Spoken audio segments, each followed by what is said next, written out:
Hi friends, அனைவருக்கும் வணக்கம். இதுக்கு பேர் தாங்க திப்பிலி.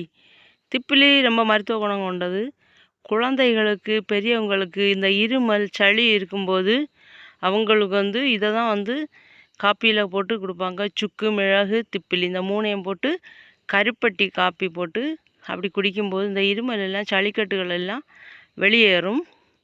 இது எவ்வாறு நடவு செய்வது என்று பார்த்தால், இதை இதனுடைய கிளைகளாக வேரடித்து இது மண்ணுக்குள் இறங்கிவிடும்.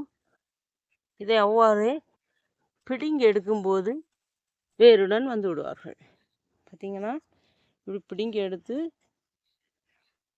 முழு செடியாக கிடைத்திடும். இப்படி பிடுங்கும்போது முழு செடியாக கிடச்சிடும். இந்த முழு செடியை அப்படியே நட்டு விட்டோம்னு சொன்னால் அந்த இடம் ஃபுல்லாகவே என்ன செய்திடனா படர்ந்து அவங்க வளர தொடங்கிடுவாங்க. இது நம்ம பார்க்கும்போது வெற்றிலை கொடியை போல தாங்க இருக்கும். வெற்றிலை இலையை போல தான் இருக்கும். ஆனால் இது மண்ணில் படரக்கூடியது. வெற்றிலை மரங்களில் படர்ந்து வளரக்கூடியது. இதனுடைய மொட்டு, பூ, பிஞ்சு, காய்கள் எல்லாம் பார்க்குறதற்கு நீளமாக தான் இருக்கும். இனிமேல் நம்ம அந்த ஒரு காயை பறித்து நான் டேஸ்ட்டு பண்ணி பார்க்க போகிறேன். என்ன டேஸ்ட்டில் இருக்குதுன்னு நான் இப்போ சொல்ல போகிறேன். இந்த வெள்ளையாக இருக்கிறதெல்லாம் பூக்கள் பார்த்துடுங்க.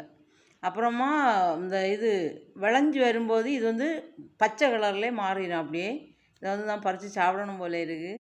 இது தென்னை, ரப்பர் போன்ற மரங்களுக்கிடையே ஊடு பயிராக வளர்க்குறாங்க. இதுக்கு டேஸ்ட்டு பார்த்திங்கன்னா துவர்ப்பிலும் இல்லை, கசப்பிலும் இல்லை, அப்படி ஒரு மாதிரியாக இருக்குது பார்த்துடுங்க. நம்ம இப்போ அந்த கிராம்பை கடிக்கும்போது ஒரு விதமான ஒரு டேஸ்ட் இருக்கும் பார்த்தீங்களா, அந்த டைப்பில் கொஞ்சம் இருக்குது. சரி, இதை சுவைத்தவங்க கமெண்ட் பண்ணுங்கள். இதில் அதிகமான மருத்துவ குணங்கள் அடங்கி இருக்கிறதுனால அஞ்சால் அலுப்பு மருந்தில் இந்த சித்திராத்தை, இந்த திப்பிலி ஒரு முக்கியமான இடம் வகிக்கும் பார்த்துடுங்க.